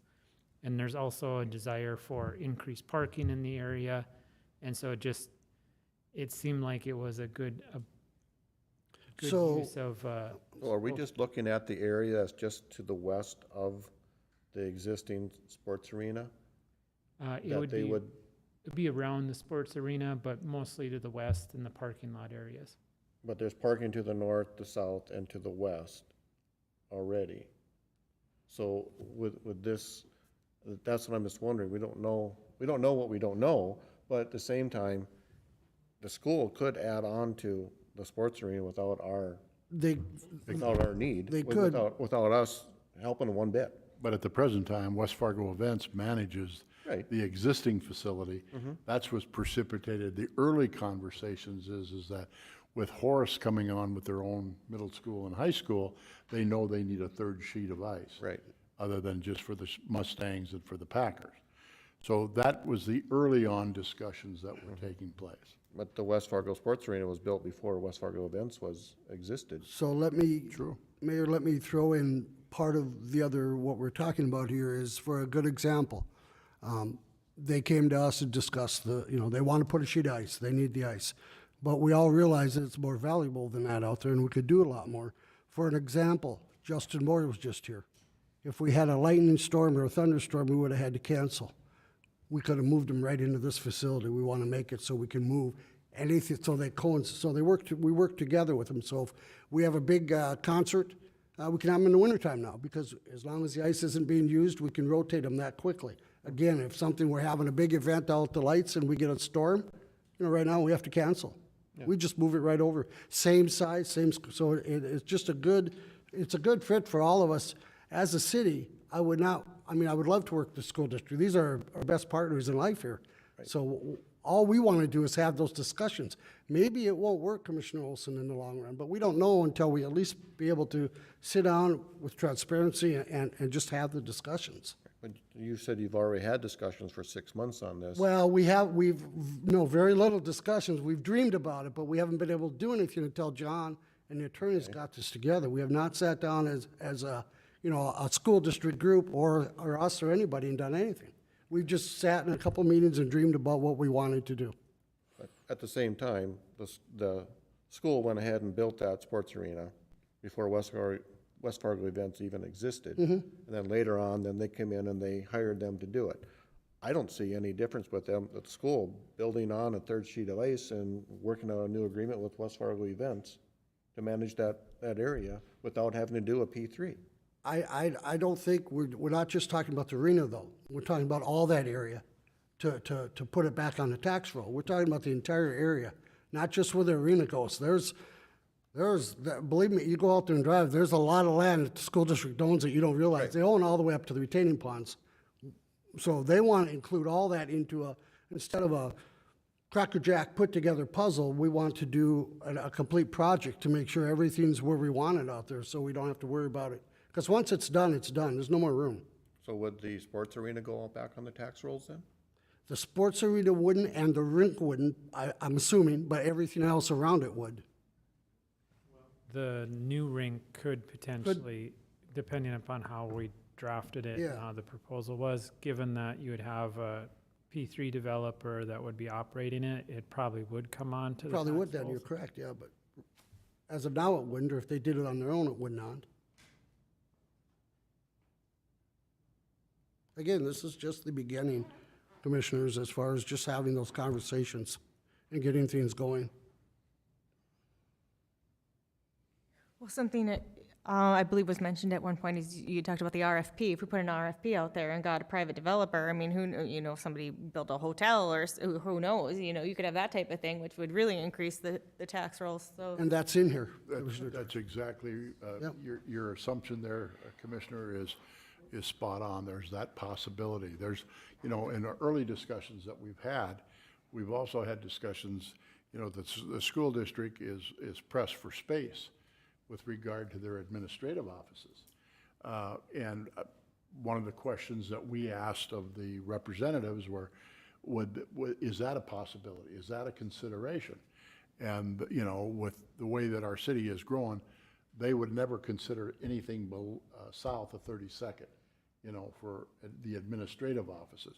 So that was a part of that element of the discussion, as well as potential administrative offices along with the sports arena. And then, as Commissioner George has pointed out, the discussion will be somewhat patterned after another local community, what they did. They sent out a one-page RFP with not a lot of possibilities. Here's the land. What would you recommend? What's the best use of this land to bring the most tax dollars into our community? And the creative sorts of the development people come up with some very neat things in our neighboring community. So there's a whole gambit of things that have been discussed. As Commissioner Simmons has said, this is extremely preliminary, and we'd have to take a look at, what the needs are. If there are no more questions, I'd make a motion that we approve the GPA. We have a motion by Commissioner Simmons. Is there a second? Second. Commissioner George seconds. Been moved and seconded to approve the joint powers agreement with the West Fargo Public School District regarding the P3 development, pages 202 to 215. Is there any further discussion?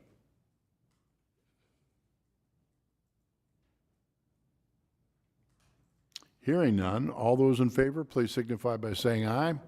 Aye. Aye. Opposed? Aye. Aye. Motion passes on a 3-2 margin.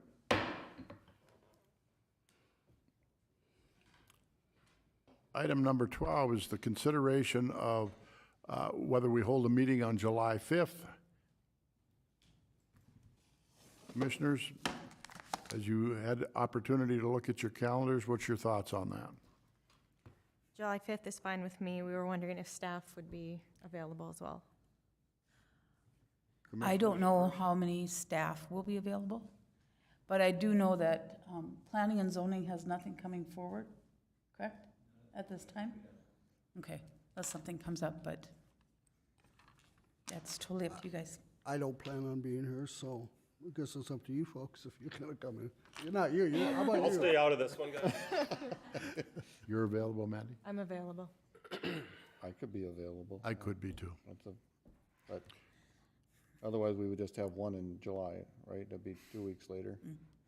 Staff's okay with that? Does that meet Century Code? You can cancel the meeting. That's totally up to you as the Okay. commission. We do have a new commissioner coming on. That might be a bit awkward for Robin. That'd be the 28th though, right? He comes on, okay, we'll have one under his belt. Yeah. Okay. All right. Give me a consensus. Tell me what you want. I'll make a motion to cancel the, whatever that is, the 5th? July 5th? July 5th meeting. I'll second it. Commissioner Olson seconds, moved and seconded. All those in favor, signify by saying aye. Aye. Sure. Opposed? Aye. The July 5th meeting is canceled. Somebody do the notification to Robin. Yes. Mr. Anderson, excuse me. Commissioner Anderson. Item number 13 is the city administrator's report. Before I have Mr. Anvig come up and give you a Cheyenne diversion update and a lagoon decommissioning update, I wanted to remind you of some meetings that are coming up. Tomorrow, June 21st, the Red River Valley Fairgrounds is having a public meeting about the campground expansion. Excuse me, and that will be from 1 o'clock to 2 o'clock and 5 o'clock to 6 o'clock, if you're interested in attending. Is our staff participating in those meetings? I know there are some of us that are going to be going. Okay, very good, thank you. June 27th at 5:30 will be our first special assessment committee meeting. Since you forwarded the specials to them to have them allocate them, they're going to have their first meeting. Public notices already went out that this is a public meeting, not a hearing, but it is publicized and there is an agenda that will be posted. What time is that at? 5:30. Thank you. Yep. June 28th at 5 o'clock is the commission budget meeting and also the swearing in of our new commissioner, the decommissioning of our other commissioner, and the final swearing in of our new judge. So that will be at 5 o'clock on the 28th. And that is all I have. I can have Matt Ambick come up here unless you have some questions for me. Okay. Take it away, Matt. Excuse me, Tina? I'm sorry, Matt, hold on a minute. Could you give us the update on the dates of the League of Cities that's coming and what that schedule is? Do you? Yes, sorry. So the commissioners are aware of that?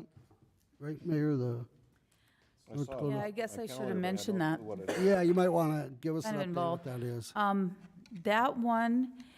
That meeting will start on the 29th. We'll be having our executive board meeting on the 29th, and then that evening, there'll be a supper sponsored by the league at Spitfire. And then the next morning, the executive board will meet again. We're doing strategic planning for the league for the future. And so that one will go until noon on Thursday, the 30th. But if you are interested in attending the dinner, let me know. And if you're bringing somebody with you so that I can make sure we have enough people there, or enough spaces there for the people, sorry. Is there a tour of the lights as well, though, going on? Oh, That's what I'm glad you Yes, that's- remember. Yes, actually, the executive board meeting will start at noon. We'll go till approximately 3 or 4, and then we have a bus lined up to take them down Cheyenne Street, starting at Main Avenue, so they can see the downtown area, let them out, let them look at the shops and the businesses down there, and then get on the bus and go down to the lights. And we intend on trying to get there by at least 4:30. And then we will be having a tour of the lights, and then there will be hors d'oeuvres provided by Epic Companies, and the drinks are, if they want drinks, they're on their own. But, so we'll be doing that and then heading back to Spitfire for supper. Okay, Thank you, Mark, I appreciate that. thank you. Mr. Anbick, you got it. All right. Good evening, Commissioner President and Commissioners. Quick update on the Cheyenne diversion. You may notice it's been a little bit high for the last 3 months. We actually did close the gates in town on March 21st. So it's been basically 3 months we've been operating already. I think what prompted this is we were getting a few calls. People were concerned about maybe stagnant water being in town coming up. And we were kind of holding off because as of last week, it looked like we're going to be opening the gates maybe this week. That's not the case. Bald Hill this morning was at 1,500 cubic feet a second coming into that was their inflow, and their discharge was 1,300 cubic feet. I checked it at 4 o'clock, and they had 1,900 coming in at that, and they were discharging about 1,500. So this morning, we did open up the bypass. We have a 24-inch bypass in the south end of town just to get that water flowing through there, so we just don't create that stagnant water in town. With that water coming in, we have the pumps going on the north side just to kind of pull that water through.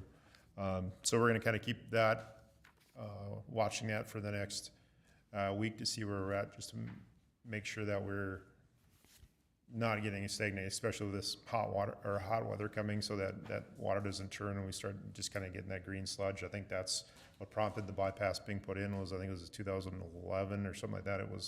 It turned pretty bad. So we're just gonna watch that with this rain. We'll definitely watch and see where we need to be at, if we have to shut it or just monitor it for the next week or so.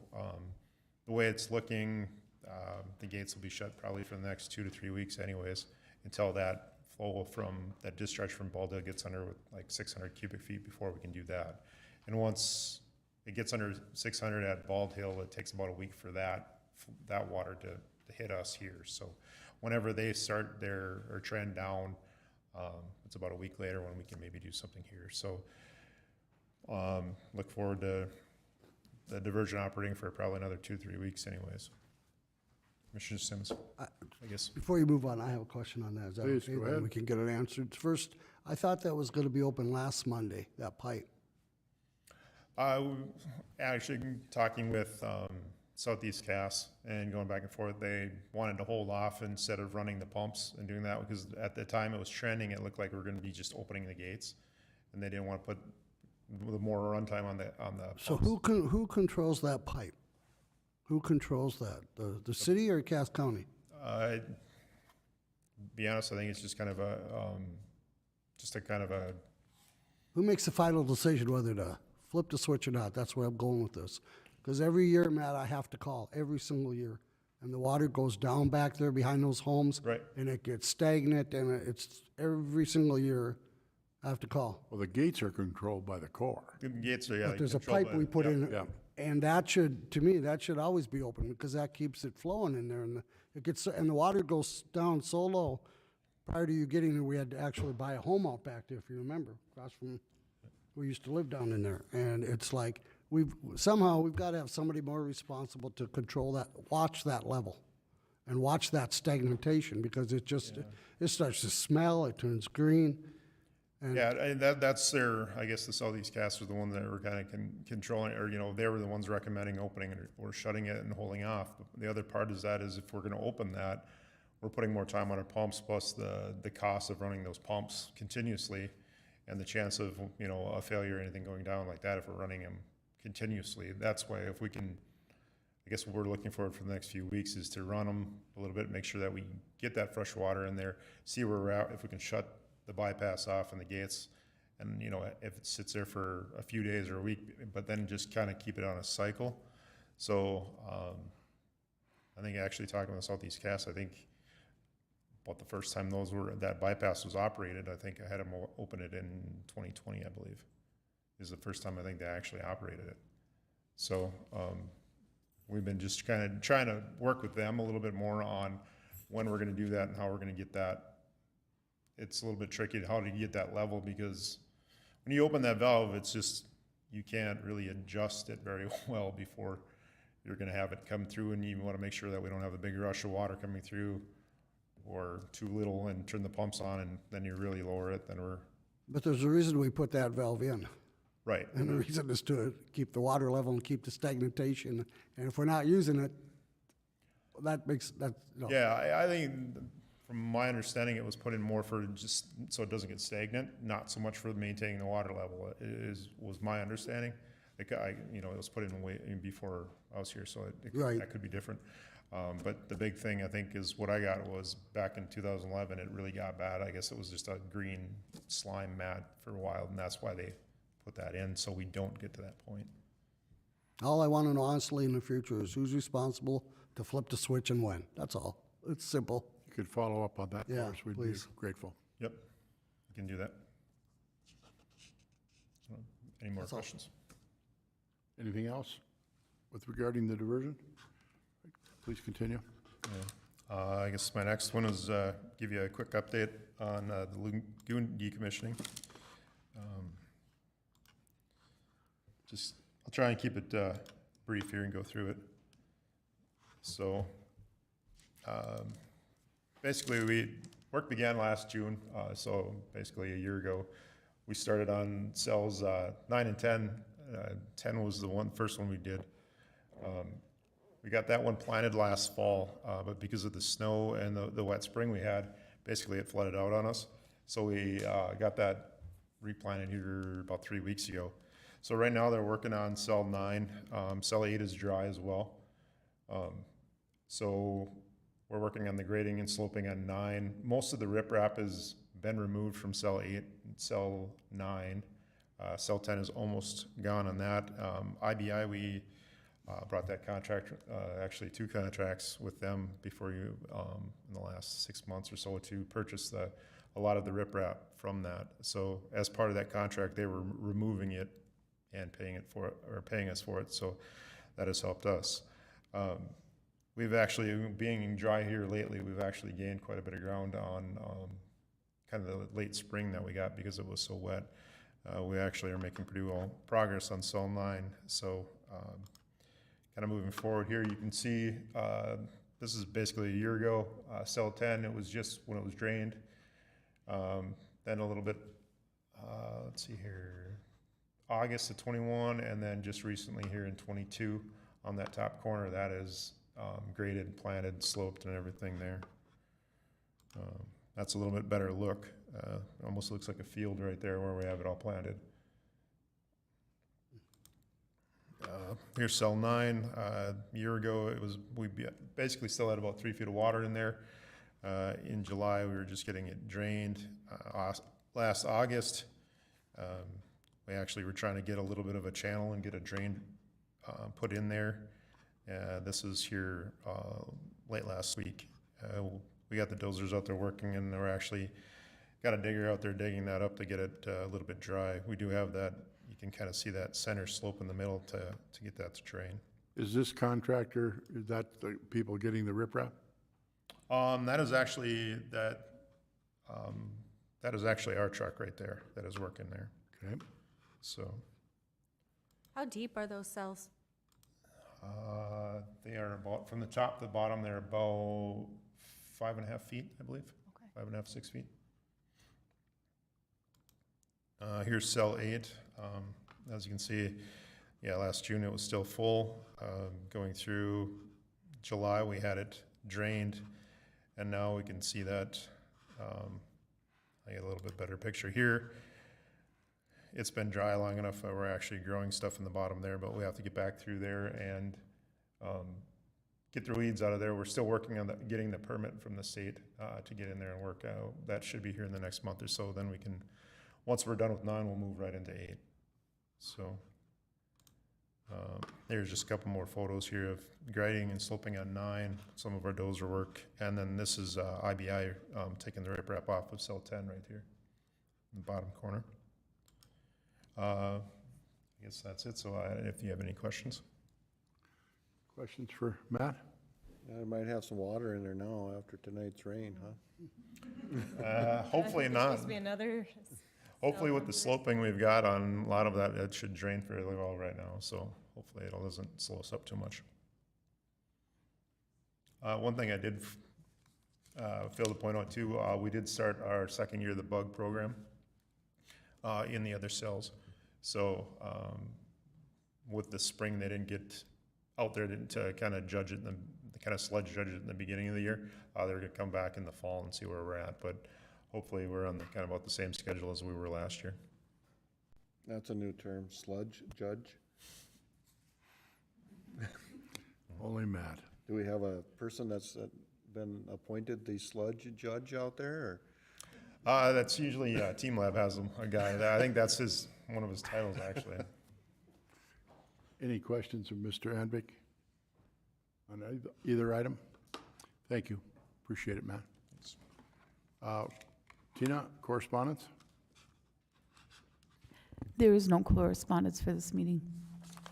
Okay, are there any non-agenda items any of the commissioners would like to bring forward?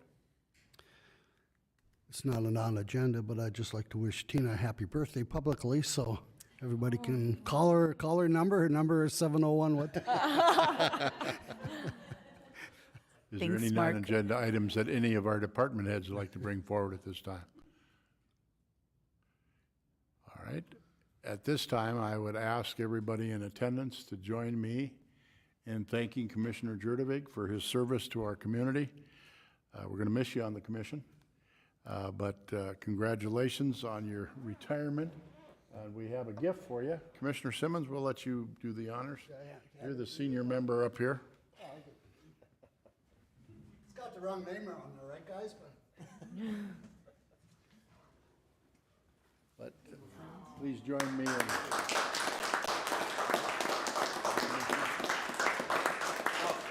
Matt, I can just bolt this onto the no parking sign on my boulevard, right? I'll help you with that. Thank you so much for your service. Appreciate it.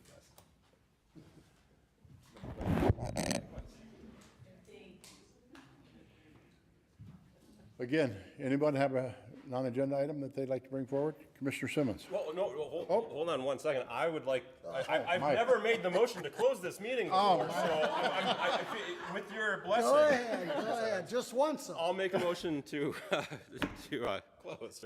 I don't even know how to make the motion. Adjourn, there we go. Commissioner Jurdevig moves to adjourn. Is there a second? Second. All of us? Let's do that jointly with him. Again, we stand adjourned.